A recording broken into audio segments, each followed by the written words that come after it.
if you have an iodine deficiency, you maybe have a problem.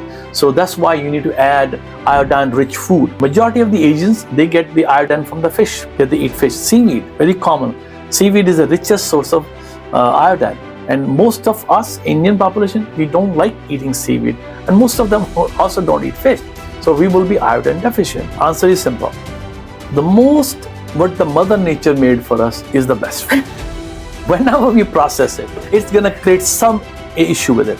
Soya is also one of the most genetically modified food, GMO. So I encourage people to buy organic, because when you modify the gene, those are not the same food which our body is used to.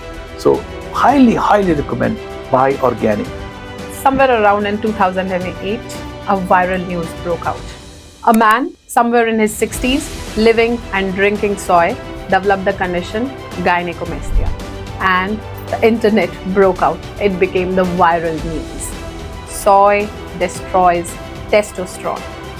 Soy is estrogen in glass. Soy feminizes men. But is it the truth? Let's find out. We have our expert, Dr. Sodhi, to answer that for us.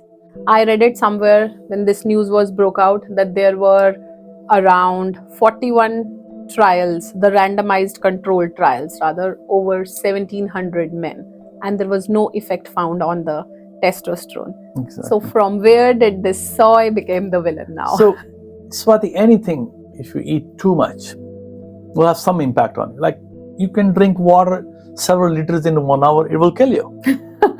As naive as water. And I think still people have that myth that if you eat soy product, it's actually all over the internet still, especially with a bodybuilder, you will destroy your testosterone, this and that. That's not true. If you eat soy product in moderation, you should be perfectly healthy and should have no problem whatsoever.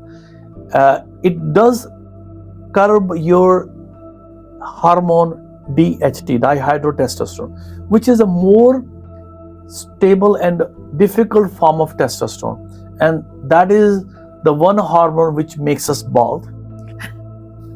Also make people enlarge their prostate. Mm-hmm. So soy product can be better for those. You might have seen the Asian people are not as bald. You might have seen this observation, and they look younger, they according to their age. And I think the soy is the hidden truth behind their skin and their anti-aging look. I was reading somewhere the phytoestrogen plays important role. Can you shed some light on that? So the plants has estrogen-like compound, which we call them phyto. Phyto means plant, basically, coming from the plant. But they are very weak estrogen, by the way. And especially the soya product, actually majority of the herbs, they bind on to a different receptor, which we call estrogen receptor beta. There is a two kind of receptor, estrogen receptor alpha and beta, and there'll be more. We don't know. This is molecular biology. We are learning as we go.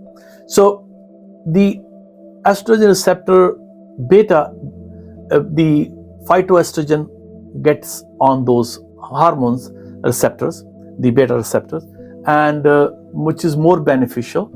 Because the alpha will increase the size, like your breast can increase uterus, which is we don't want that one. So it has a beneficial effect on the overall body. And there is another myth, like a lot of females who has a breast cancer, 90% breast cancer is estrogen sensitive, estrogen positive, progesterone positive, 90%. So there is a myth that if you eat the soy product, you're going to make your cancer more bad. It is opposite. When people eat more soy product, and when I say more means couple times a week at least, even half cup of soy milk for females can be very helpful, especially for perimenopausal and postmenopausal female. It will regulate their cycle. They have less hot flashes. Their bones will be stronger because they have isoflavones, and so that will benefit them rather than having any problem with it. Okay. So, sir, soy has different forms, tofu, milk products, everything. So, does soy impact, the form of soy we take, impact our bodies? same tofu I am eating and you are eating, will it have different impacts, or just it's a unilateral thing for everybody? No, it's not. It's not unilateral.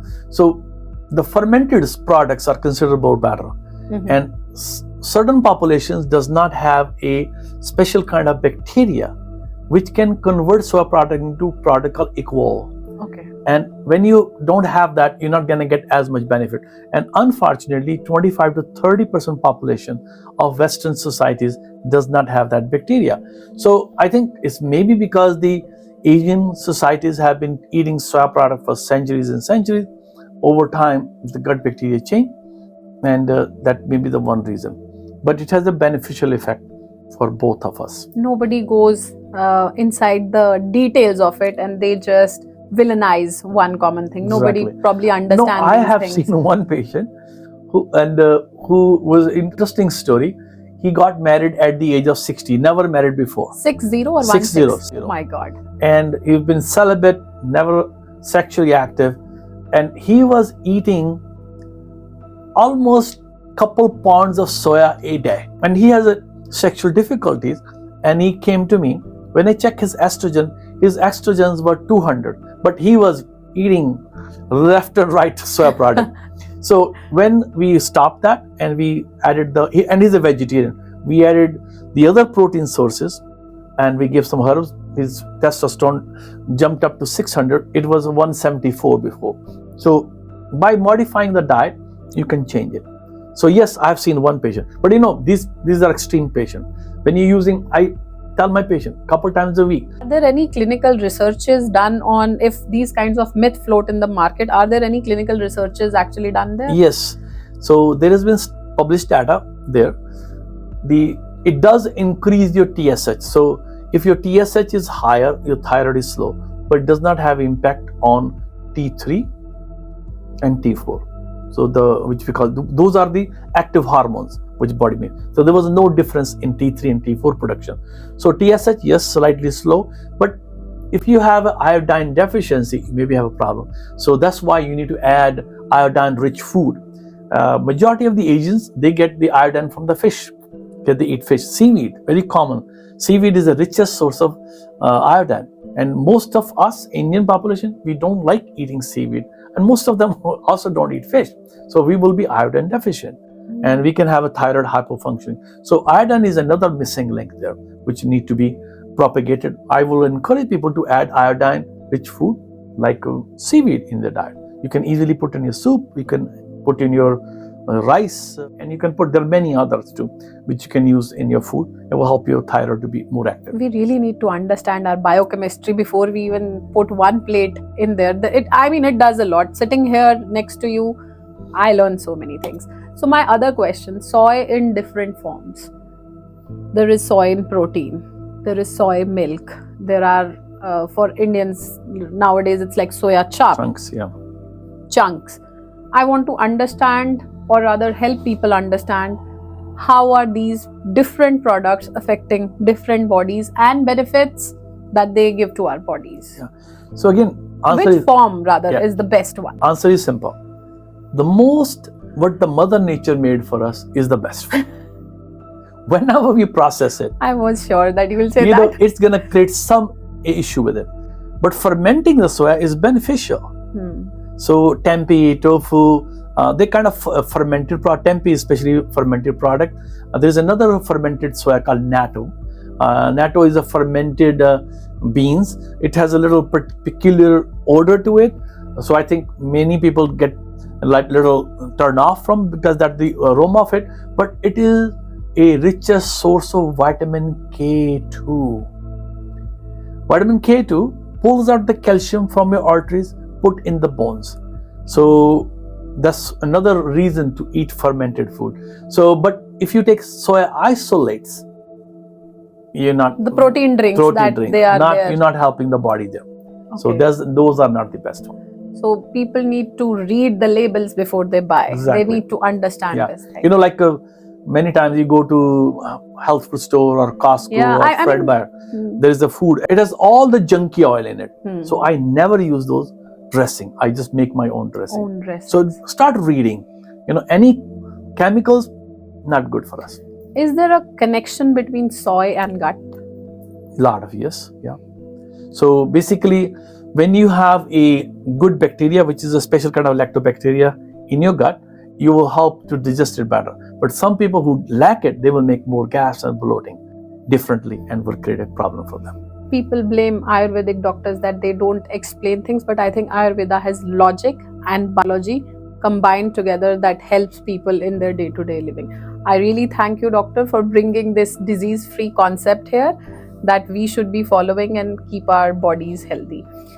Ayurvedically, mind, ahar, food, vihar, your environment, internal environment of the mind and external environment, they all need to be balanced. And that's what makes us live healthier and happier. So people nowadays are incorporating soy in their diet almost every day. Complete their protein intake. What are the early signs that you would want them to watch out, that whether it is beneficial for them or not beneficial for them? So one distinction I would like to make. Soya is also one of the most genetically modified food. GMO.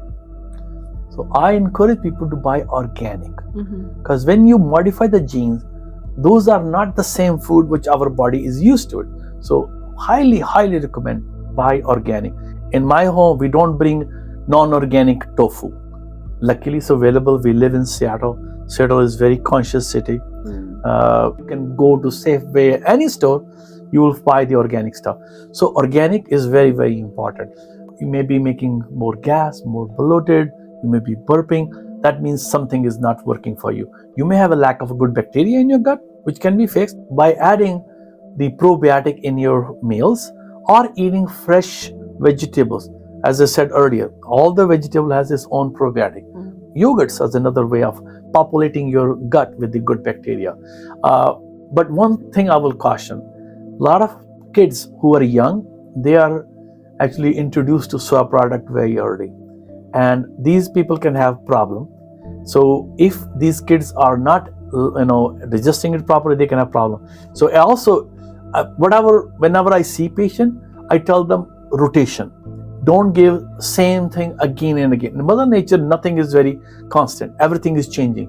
So if you are a kid or you have a kid who is on soy product, don't give him soya. Alternate with other things. If you want to soya milk, goat milk, maybe cow milk, maybe coconut milk, Variety, what you refer. And because if you don't do that, your body will develop sensitivity to it. And these are the kids who are going to get skin issues, digestive issues, fatigue issues, even autoimmune triggers because your gut bacteria is not liking what you're putting in there. Thank you, Dr. Sodhi. So if you are putting soy in your plate without reading the ingredients, I would want you to hold there and think again. What you put into your plate is what you get back from your body. The concept of disease-free living is not about living actually disease-free. It's about not fearing from the disease and taking care of the body. The episode drops every Wednesday. Thank you for being with us.